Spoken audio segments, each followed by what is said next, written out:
Então, estamos reunidos em nome do Pai, do Filho, do Espírito Santo. Amém.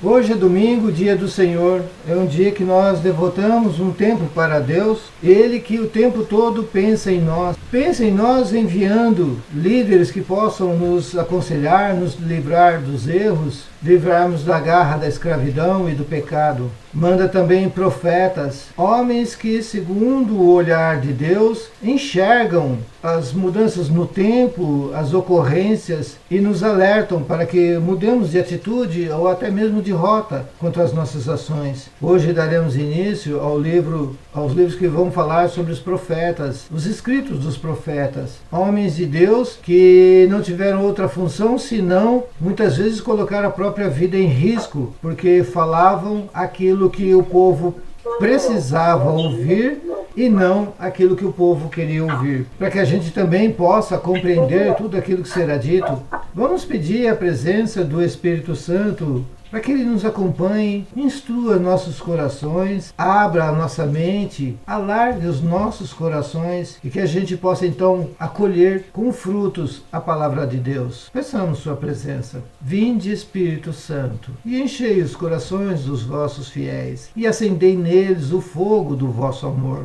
Enviai o vosso Espírito e tudo será criado e renovareis a face da terra. Oremos. Ó Deus, que instruísse os corações dos vossos fiéis com a luz do Espírito Santo, fazei que apreciemos retamente todas as coisas segundo o mesmo Espírito e gozemos sempre da sua consolação. Por Cristo Senhor nosso. Amém. Já estamos unidos em nome do Pai, do Filho, do Espírito Santo. Amém. Muito bem, no nosso último encontro, nós terminamos o livro de Ruth e demos também a genealogia de Davi, porque o que nós vamos ler agora é uma continuação. Então nós vamos conhecer o primeiro profeta, sacerdote, que é Samuel, que tem muito a nos ensinar, mas é uma preparação para o período que vai se iniciar já em breve, que é o período dos reis. Então Deus suscitou patriarcas para dirigir o seu povo, depois suscitou juízes e agora profetas e em seguida reis. Teremos reis profetas, pouquíssimos.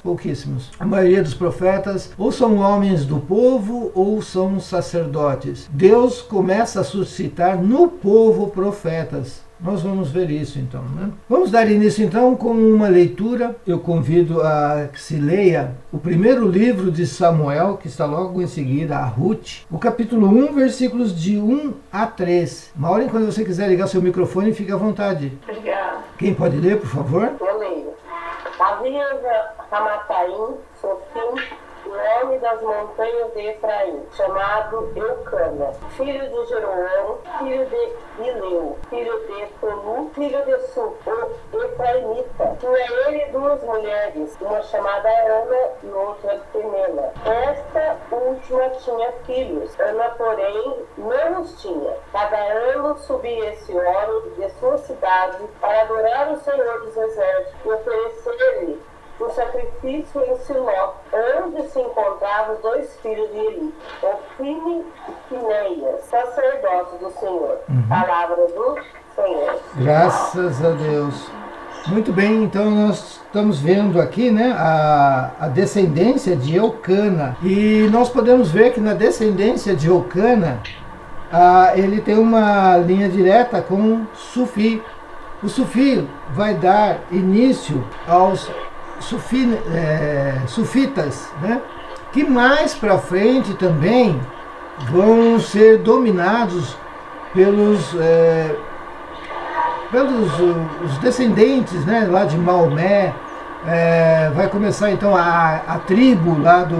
me fugiu o nome agora. Aquele que era irmão do Isaac, lembra que eu dizia? Que ele vai dar origem então à tribo dos muçulmanos, E entre os muçulmanos vai surgir uma espécie de uma seita, não é exatamente uma seita, mas é uma facção, que são os sufitas. Sufis vai ser também o nome de uma abordagem muçulmana voltada mais para como que eu vou dizer, os mistérios, mais para a espiritualidade propriamente dita, né? Mas não numa linha muito boa, não é numa linha muito agradável, não, ok? Nós vamos ver, por exemplo, que os sufis chegaram até o Brasil, por exemplo, e o Paulo de Carvalho, o Olavo de Carvalho, ele tem uma certa queda, né, pelos sufis. E por isso o motivo pelo qual eu sempre rejeitei o Olavo de Carvalho, né? O Olavo de Carvalho, ele fala muitas coisas certas, mas não tem vergonha nenhuma de usar de palavrões e fumar o tempo todo, mesmo nas suas gravações, né? Então é um homem que nós devemos tomar muito cuidado. Até o padre Paulo Ricardo andou se associando a ele lá atrás, não adianta o padre Paulo Ricardo dizer que não. Existem vídeos e fotos, muitas fotos, inclusive o padre Paulo Ricardo segurando em arma, junto com o Olavo de Carvalho. Bom, mas isso não é o tema do nosso estudo, né? Nós estamos estudando, então, o primeiro livro de Samuel. Samuel ainda não nasceu. Seu Carlos? Sim? O senhor não vai gravar? Já estou gravando. Ah, tá. É que geralmente aparece, pra mim não está aparecendo. Não, é que aqui não tem mais essa opção de gravar, né? Eu estou gravando só o áudio, entendeu? Tá. Muito bem, vamos continuar então. Vamos pegar agora a leitura, ainda no capítulo 1, do versículo 4 até o 8º. Do 4º ao 8º do capítulo 1. Pode ler, Maureen? Posso sim. Cada vez que Eucana oferecia um sacrifício, dava porções à sua mulher, Penena, bem como aos filhos e filhas que ele teve. A Ana, porém, dava uma porção dupla, porque a amava, embora o Senhor a tivesse tornado estéril. Sua rival afligia duramente, provocando-a a murmurar contra o Senhor, que a tinha feito estéril. Isso se repetia cada ano quando ela subia à casa do Senhor.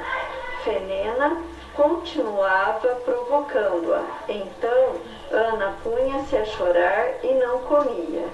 Seu marido dizia-lhe: Ana, por que choras? Por que não comes? Por que estás triste? Não valho eu para ti como 10 filhos? Palavra do Senhor. Graças a Deus. Então nós estamos vendo aqui Ana estéril, numa prefiguração de Ana, a mãe da Virgem Maria, uma mulher excepcional, uma mulher magnânima, mas estéril. E nós vimos então que o Eucana, ele tinha um carinho, apesar de ter 2 mulheres, né? Entre os sufitas até hoje isso é permitido, eles têm mais de uma mulher até hoje. Nós podemos perceber aqui que ele tinha um carinho especial pela Ana. Ele dava a ela uma porção maior de comida. E sendo que a outra, né, tinha os filhos, mas ele também alimentava os filhos da outra. Mas a sua deferência situava-se em torno da Ana. Continuando, então vamos agora do versículo 9 até o 11. Pode ler? Pode ler, mal. É que eu achei que você não estivesse aí, por isso que eu li. Não estou? Pode ler. Desta vez, Ana levantou-se depois de ter comido e bebido em Siló. Ora, o sacerdote Eli estava sentado numa cadeira à entrada do templo do Senhor. Ana, profundamente amargurada, orou ao Senhor e chorou copiosamente. E fez um voto dizendo: Senhor dos exércitos, se vós dignardes olhar para a aflição de vossa serva e vos lembrardes de mim, se não vos esquecerdes de vossa escrava e lhe derdes um filho varão, eu o consagrarei ao Senhor durante todos os dias da sua vida, e a navalha não passará pela sua cabeça. Ok. Palavra do Senhor. Graças a Deus. Então veja que Ana está chorando, e chorando bastante. Ela está murmurando, mas murmurando não no sentido de reclamar. Ela está chorando a sua dor por ser estéril. Tal era o desejo de dar a Eucana um filho, e poder amamentar esta criança, educar esta criança, enfim, cumprir seu papel de mulher, ter filhos. Este é o papel principal da mulher. Bom, vamos dar continuidade. Então vamos agora do 12 até o 17. Prolongando ela sua oração diante do Senhor, Eli observava o movimento dos seus lábios. Ana, porém, falava no seu coração e apenas se movia os seus lábios, sem lhe ouvir a voz. Eli, julgando-a ébria, falou-lhe: até quando estarás tu embriagada? Vai-te e deixa passar a sua bebedeira. Não é assim, meu senhor, respondeu ela. Eu sou uma mulher aflita, não bebi nem vinho nem álcool, mas derramo a minha alma na presença do Senhor. Não tomes a tua escrava por uma pessoa frívola, porque é a grandeza da minha dor e da minha aflição que me fez falar até agora. Ele respondeu: vai em paz, e o Deus de Israel lhe concederá o que lhe pedes. Encontre a tua serva graça aos teus olhos. Ajuntou ela, a mulher se foi, comeu, e o seu rosto não era mais o mesmo. No dia seguinte, pela manhã, prostraram-se diante do Senhor e voltaram para a casa de Ramá. Ok. Palavra do Senhor. Graças a Deus. Aqui, o choro de Ana fez com que o Eli tirasse uma conclusão errada, né? Então nós estamos vendo que o Eli, um sacerdote, cometia alguns erros, né? Ele julgou o mal, e nós católicos aprendemos a nunca julgar pelas aparências. Nós temos por obrigação, primeiro, deduzir o bom, somente diante de muitas evidências, supor o mal. Ao ver um casal se beijando, não podemos pensar que estão traindo, devemos pensar que são marido e mulher. Eu estou dando como exemplo, né, como deve ser. A igreja aprendeu isso muito cedo, com essas leituras, né? Esse erro do Eli é um erro crasso, ele é um bom homem, mas ele permite alguns erros, né? E outra coisa que me chama a atenção, então, é que ele, como ele é um sacerdote, eu disse, ele é um homem bom, ele acaba proferindo palavras que foi Deus quem o suscita a dizer. Olha o que ele fala para ela lá: vai em paz e o Deus de Israel te conceda o que lhe pedes. Ele não sabia o que ela estava pedindo. E hoje, agora eu tomei para mim esse hábito, né? De sempre quando alguém demonstra alguma insatisfação, alguma inquietude, ou, enfim, eu sempre peço para que Deus conceda a ela o que ela traz em seu coração. Porque eu não sei o que ela quer, eu não sei o que ela realmente precisa, né? Às vezes a pessoa pede uma coisa, mas ela precisa de outra. A pessoa fala assim: ai, ora pelo meu filho, que o meu filho agora está me dando muito trabalho. Eu peço para Deus conceder a ela o que está no coração dela, né? Porque às vezes é preciso que essa criança se manifeste assim por algum outro motivo que eu não sei qual é. Então, muitas vezes nas minhas orações eu coloco as intenções das pessoas que me pedem oração, mas sempre peço para Deus para que Ele realize aquilo que está no coração, no íntimo, no mais íntimo da pessoa. E no íntimo do nosso coração dificilmente nós somos maus, dificilmente nós somos perversos, né? E é nesse sentido que eu peço para que Deus faça. Outra coisa que eu queria também chamar a atenção é ali no versículo 12. Prolongando ela sua oração diante do Senhor, Eli observava o movimento dos seus lábios. Ana, porém, falava no seu coração. Olha só. Então o profeta, o sacerdote Eli, ele via o movimento dos lábios dela. Mas ela estava falando no coração. Apenas os lábios se moviam. Aqui está o anúncio da oração em línguas. A verdadeira oração em línguas é aqui. Aquela que São Paulo vai dizer que quando nós não sabemos o que orar, o Espírito vem orar em nosso favor. A oração em línguas não é aquele grito desvairado, né? Aquela coisa chamando atenção, não. É uma coisa muito sussurrada, muito silenciosa. Só os nossos lábios se movem, o som sai muito baixo, né?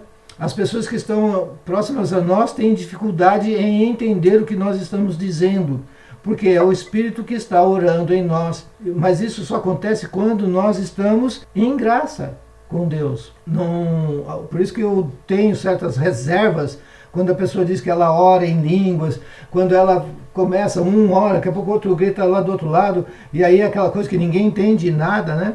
O dom de orar em línguas não tem esta finalidade. O Espírito está assim orando, mas é elevando a Deus as nossas súplicas mais íntimas, as nossas súplicas mais ardentes, né? E não é todo aquele balbuceio de palavras ininteligíveis. Não, não é isso.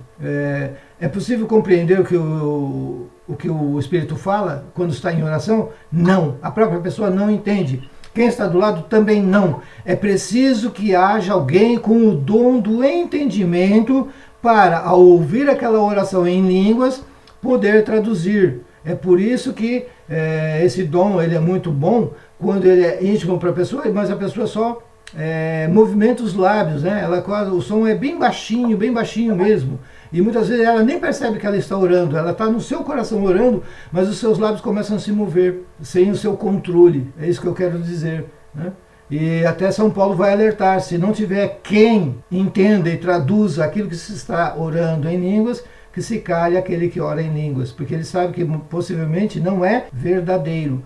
E hoje em dia se tornou uma coisa tão comum, tão vulgarizaram tanto, infelizmente, o dom de orar em línguas, um dom tão raro e tão bonito, né? Infelizmente está assim. Muito bem, vamos dar continuidade. Vamos agora pegar os versículos 21 e 22. Pode pegar o 20, 21 e 22, por favor. Eucana conheceu Ana, sua mulher, e o Senhor lembrou-se dela. Ana concebeu, e passado o seu tempo deu à luz um filho, que chamou Samuel, porque dizia, eu obedi ao Senhor. Eucana, seu marido, foi com toda a sua casa para oferecer ao Senhor o sacrifício anual. Ana, porém, não foi, e disse ao seu marido, quando o menino for desmamado, eu o levarei para apresentá-lo ao Senhor, e lá ficará para sempre.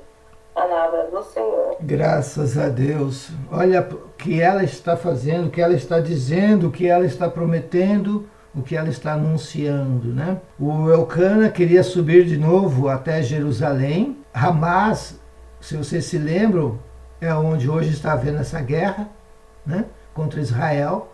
É o sul de Israel.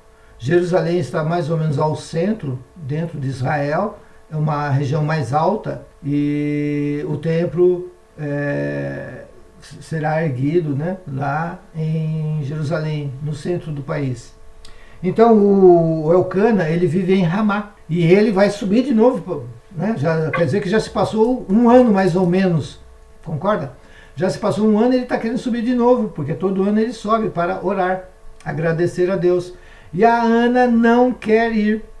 Ela diz que só quando o menino desmamar é que ela o levará, só que ele não vai voltar, ele vai ficar lá para sempre. Então veja que ela já o consagrou, né? Vamos então agora dos versículos 24 até o 28.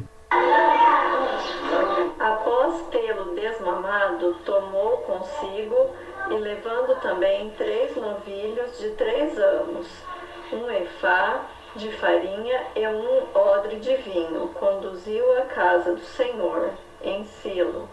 O menino era ainda uma criança. Imolaram o novilho e conduziram o menino a Eli. Ana disse-lhe, ouve, meu senhor, por tua vida. Eu sou aquela mulher que esteve aqui em tua presença orando ao Senhor. Eis aqui o menino por quem orei, e o Senhor ouviu o meu pedido. Portanto, eu também o dou ao Senhor. Ele será consagrado ao Senhor para todos os dias de sua vida. E prostraram-se naquele lugar diante do Senhor. Palavra do Senhor. Graças a Deus. Que coisa linda, né? A mãe consagrando o filho para o sacerdócio.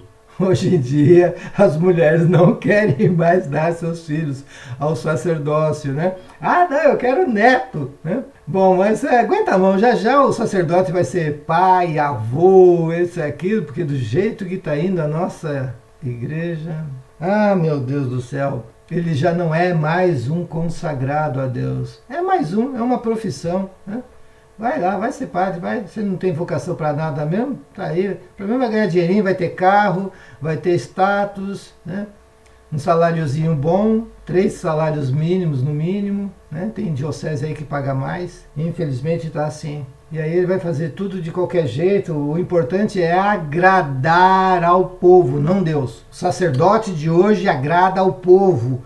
Logo o povo que não sabe o que quer, o povo que só faz besteira, infelizmente está desse jeito. Muito bem, então nós vimos então que ela apresenta o menino ao templo, né? Vamos agora então conhecer um pouquinho do canto que ela faz. Mas como é um canto um pouquinho compridinho e não é esse o meu foco, eu queria que fosse lido apenas o versículo 1 desse canto de Ana. Ana pronunciou esta prece: exulta o meu coração no Senhor, nele se eleva a minha força. A minha boca desafia os meus adversários, porque me alegro na vossa salvação. Palavra do Senhor. Graças a Deus. Genoveva, já que você leu esse trecho, leia pra gente outro canto em Lucas, capítulo 1, versículos de 46 a 55. O do 46 ao 55, até o 55. E Maria disse: minha alma glorifica ao Senhor, meu espírito exulta de alegria em Deus meu Salvador, porque olhou para a sua pobre serva. Por isso, desde agora me proclamarão bem-aventurada todas as gerações, porque realizou em mim maravilhas aquele que é poderoso, cujo nome é santo. Sua misericórdia se estende de geração em geração sobre os que o temem. Manifestou o poder de seu braço, desconcertou os corações dos soberbos, derrubou do trono os poderosos, exaltou os humildes, saciou de bens os indigentes, despediu de mãos vazias os ricos, acolheu a Israel, seu servo, lembrado da sua misericórdia, conforme prometera a nossos pais, em favor de Abraão e sua posteridade para sempre. Palavra do Senhor. Graças a Deus. Eu acho que esse canto aqui é mais bonito. Lindo, né? É o Magnificat. O Magnificat é um canto, é uma oração, é uma exaltação, é uma adoração. É completo. A Virgem Maria, proclamando estas verdades, nos aproxima de Deus, porque ela mostra a alegria que está dentro do seu coração, né? Também não podia ser diferente, né? Ela foi escolhida para ser a mãe de Deus, a mãe da igreja, a nossa mãe. Muito belo o canto. Vamos ler agora do versículo 11 até o 14, ainda no capítulo 2, versículos de 11 a 14. Eucana voltou para sua casa em Ramá. O menino ficou a serviço do Senhor junto ao sacerdote Eli. Os filhos de Eli eram maus, não conheciam o Senhor. Eis como se comportavam para com o povo. Quando alguém imolava uma vítima, vinha o servo do sacerdote, no momento em que se cozia a carne, com um garfo de 3 dentes, e fincava-o na caldeira, na marmita, na panela ou no tacho, e tudo o que o tridente trazia, tomava-o para o sacerdote. Assim faziam a todos os israelitas que vinham a Silo. Palavra do Senhor. Graças a Deus. Péssimos filhos tinha Eli, hein? Maus hábitos. Eli devia corrigir seus filhos. Eles tomavam para si o melhor que o povo oferecia e pegava tudo que o povo oferecia. Uma coisa assim triste, porque quando você oferecia um sacrifício, né, era justo que você também comesse da sua parte, né? Eram sacrifícios, eram opróbrios que eram apresentados ao Senhor. Claro que o sacerdote podia, né? Ele precisa. Você paga o dízimo. É normal que o seu sacerdote ele compre um sapato para ele, uma calça, né? Não deveria comprar o sapato sim, mas calça não. Deveria comprar batina. Mas os padres hoje em dia não usam mais batina porque eles têm medo. São homens covardes que não querem se apresentar diante do povo por medo de serem acusados ou de serem, de repente, ridicularizados, né? Eles não acreditam mais na força que o sacerdócio lhes dá. Um sacerdote tem uma força que ele desconhece, uma força descomunal. Mas os nossos homens de hoje em dia são fracos. Por isso eles não usam a batina. E aí gastam com perfumes caros, cabelinhos, barbas, né, da moda, roupinha apertadinha e tudo mais. Então, o mau procedimento dos filhos de Eli deveriam ser corrigidos por Eli. O Eli, sendo profeta e sacerdote, muitas vezes errava nas suas profecias porque fazia julgamento humano. Hoje em dia nós estamos vendo os sacerdotes fazerem isso, né? Tudo muito mundanamente.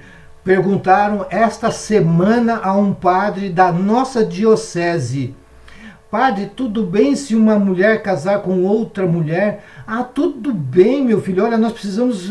tá saindo uma cartilha que nós vamos explicar isso muito direitinho.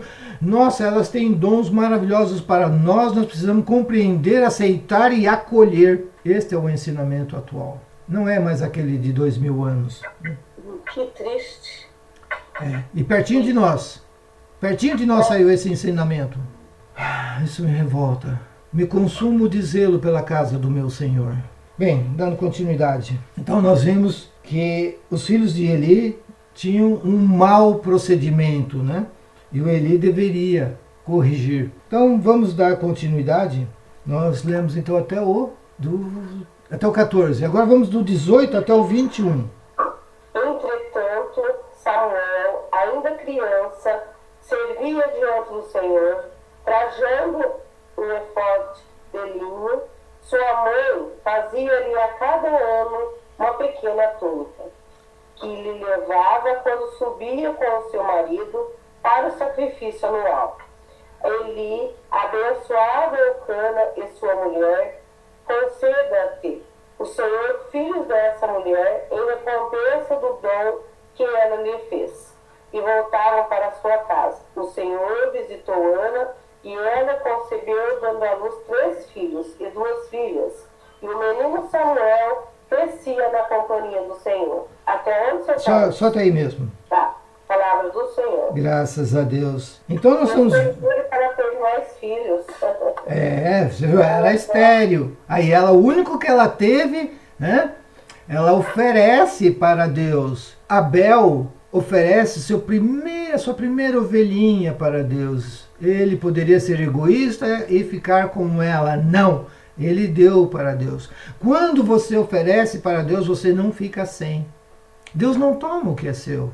Deus é um Deus de abundância, é um Deus de generosidade. Ana era estéril, prometeu dar o filho que tivesse a Deus, fez isso, cumpriu sua palavra, e agora ela é mãe de mais 5 filhos, tendo um total então de 6 filhos. O que eu queria chamar a atenção é que o Eli já era um homem velho e tinha esse mau procedimento. Ele sabia das coisas erradas de seus filhos, não os corrigia.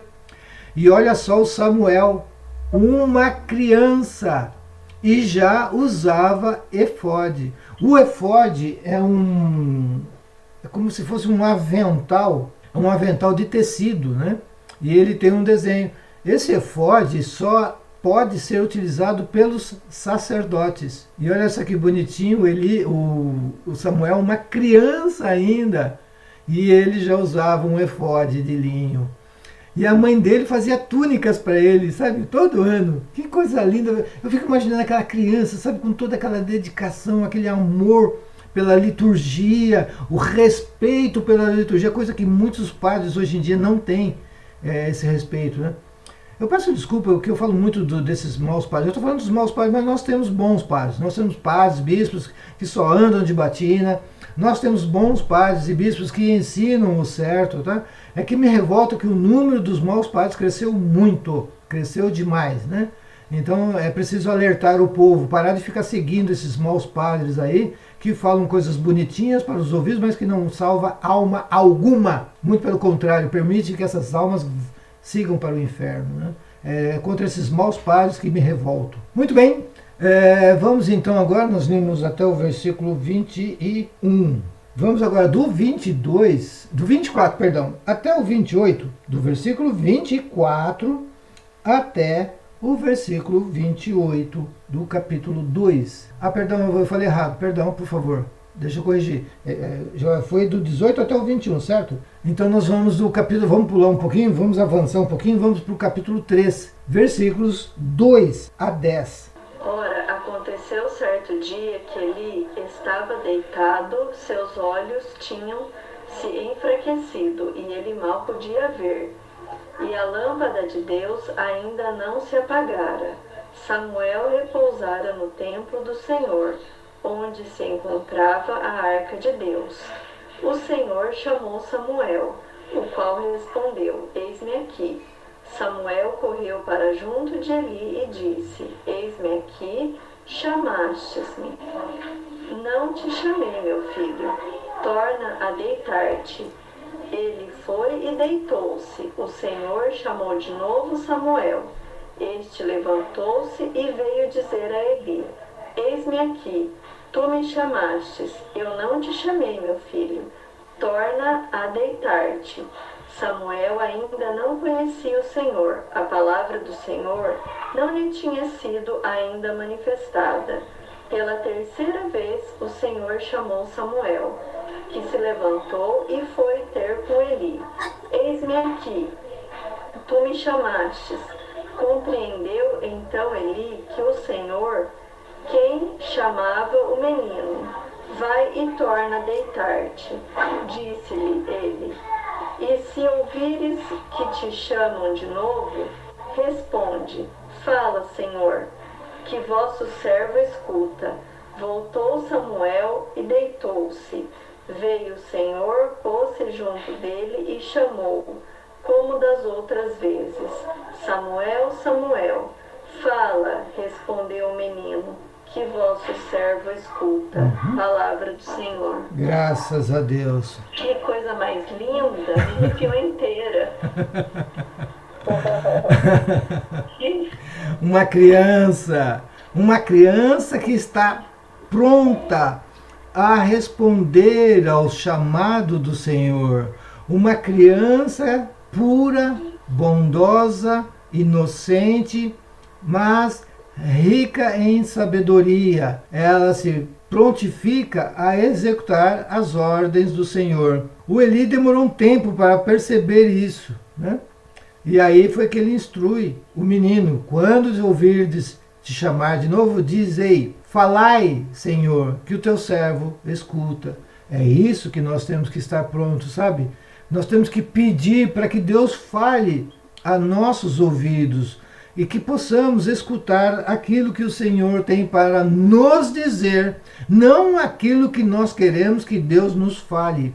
Nós queremos desejar ouvir o que Deus tem para nos falar, porque nem sempre Deus nos fala aquilo que queremos, mas Deus sempre nos fala aquilo que mais precisamos ouvir. Então não foi diferente dessa vez. Vamos dando continuidade, eu pulei uma leitura que eu queria fazer, está em Lucas capítulo 2, versículos 36 a 40. Lucas capítulo 2, versículos 36 a 40. Eu esqueci dessa leitura e ela é importante. Quem pode fazer, por favor? 36 a 40? Do 36 ao 40. Tá. Havia também uma profetisa chamada Ana, filho de Fanuel, da tribo de Asser, era de idade avançada. Depois de ter vivido 7 anos com seu marido, desde a sua virgindade, ficara viúva, e agora com 84 anos, não se apartava do templo, servindo a Deus noite e dia em jejuns e orações. Chegando ela à mesma hora, louvava a Deus e falava de Jesus a todos aqueles que em Jerusalém esperava a libertação. Até onde, seu pai? 40. Após ter observado tudo, segundo a lei do Senhor, voltaram para a Galileia, a cidade de Nazaré. O menino ia crescendo e se fortificava, estava cheio de sabedoria e a graça de Deus repousava nele. Palavra do Senhor. Graças a Deus. Aqui eu queria chamar a atenção para esses dois personagens. Primeiramente, Jesus, né? Menino ainda, que já crescia em graça e sabedoria diante de Deus. E também a figura da Ana. Esta Ana, uma mulher que ficou viúva muito cedo. Muito cedo. Primeiro que ela casou com o primeiro homem que ela conheceu. Ela ainda era virgem quando conheceu um homem, casou-se com ele, mas ele logo a deixou, ele veio a falecer. E ela não se afastou do templo, né?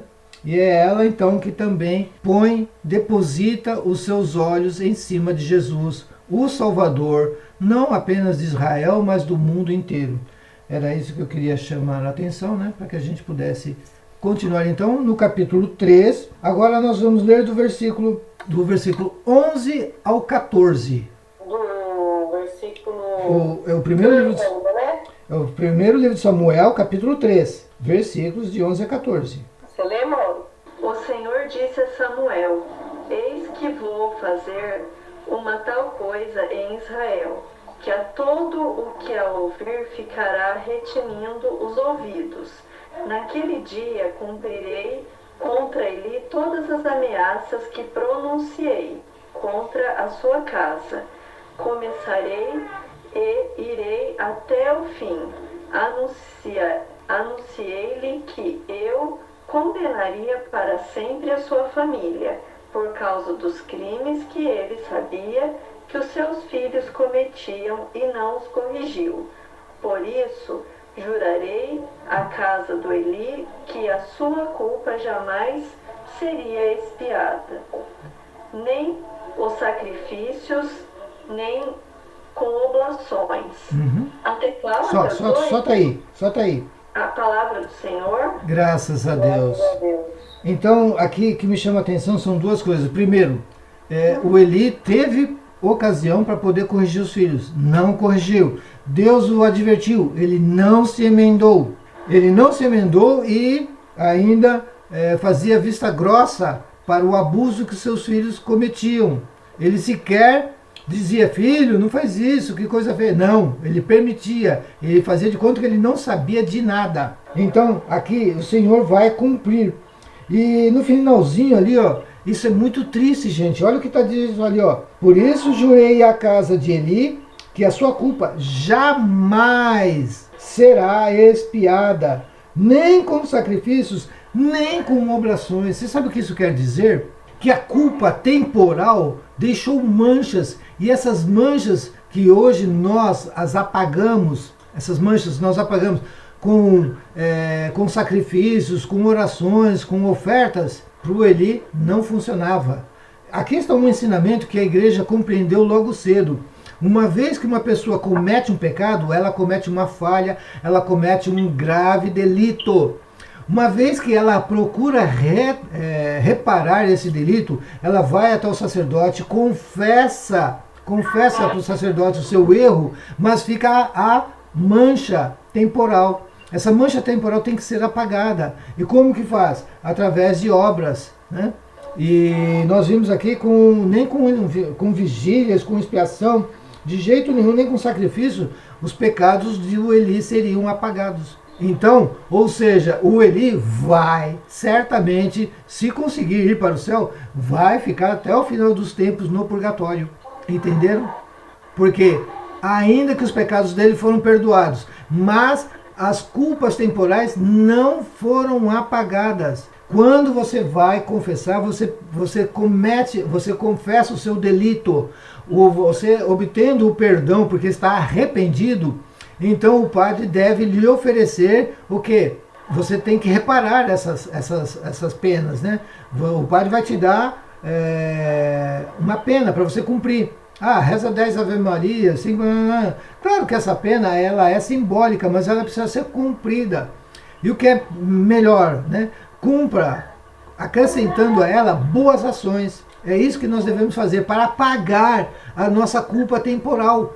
Senão o pecado está apagado, ele está perdoado. Mas você vai ter que ainda que cumprir lá no purgatório. É assim que a gente diminui a nossa pena no purgatório, pagando com as penas temporais com obras, boas ações. Muita gente já não lembra mais. Isto é doutrina da Igreja Católica. Nem padre ultimamente não está mais cumprindo isso, infelizmente. Eles se esquecem disso. É preciso apagar as penas. Muito pai fala, não precisa fazer nada, não, é isso aí. Jesus já pagou. Eles vêm sempre com essa conversinha fiada. Jesus já pagou. Eu sei que Jesus já pagou, mas eu tenho que pagar minha pena temporal. Eu também tenho que... Então os padres não me lembram que eu preciso apagar essas penas temporais com obras, ok? Bom, nosso tempo está terminando. Vamos partir então para o fim. Nós vamos ler agora, para terminar nosso encontro de hoje, dos versículos 19 até o 21. Quem pode ler, por favor? Samuel crescia e o Senhor estava com ele. Ele não negligenciava nenhuma de suas palavras. Todo o Israel, desde Dan até Bezabeia, reconheceu que Samuel era um profeta do Senhor. E o Senhor continuou a se manifestar em Siló. É ali que o Senhor aparecia a Samuel, descobrindo-lhe a sua palavra do Senhor. Graças a Deus. Para que a gente conclua esse nosso encontro de hoje, né? Eu quero acrescentar que Samuel é o profeta que vai ungir o primeiro rei de Israel, né? Com muita dor, com muita amargura. Agora, num primeiro momento, dá a impressão que, poxa vida, que é isso? Samuel vai fazer isso? Vai ungir um rei com amargura? Sim, e ele está certo. E é isso que eu convido vocês para o nosso próximo encontro, para que a gente no próximo encontro possa entender por que Samuel faz isso com dor, com pesar, né? Ungir o primeiro rei de Israel. Mas é apenas um anúncio, um prenúncio, uma antecipação do Rei dos Reis que virá sobre a terra, né? Então hoje fica aqui para nós essas boas lições, né? Sabermos orar em línguas é você, no seu íntimo do seu coração, quando uma dor profunda ou quando uma alegria muito grande toma conta de você, é que pode acontecer o orar em línguas. Ele não é assim tão simples, não é como deram uma segunda interpretação para o orar em línguas. Bom, dar uma segunda interpretação, me desculpe, mas cada um pode dar a interpretação que der. Eu prefiro a que está na Bíblia, eu prefiro aquela que a igreja ensina, sempre ensinou, né?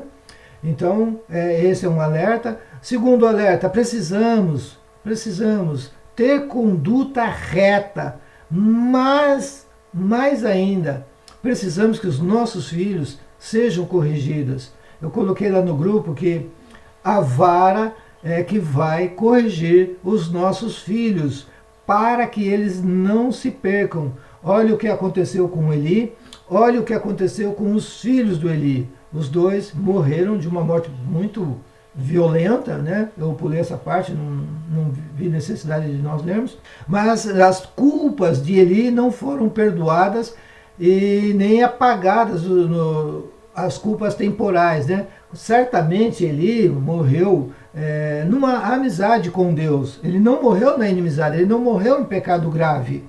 Então, ele certamente aguardou Jesus descer à mansão dos mortos e lhe pregar. Certamente. Mas também, certamente, Eli, pelo menos o Eli, não seus filhos, mas o Eli, certamente, foi para o purgatório. E lá deverá aguardar pagando suas penas até o final dos tempos. Eu não estou julgando, eu estou falando isso baseado nos ensinamentos da doutrina católica, né? Então é nisso que nós devemos crer. Não é sempre aquilo que a gente gosta. A gente queria que Deus perdoasse todo mundo, levasse todo mundo para o céu. Nós queríamos que não existisse purgatório. Nós queríamos que não existisse inferno.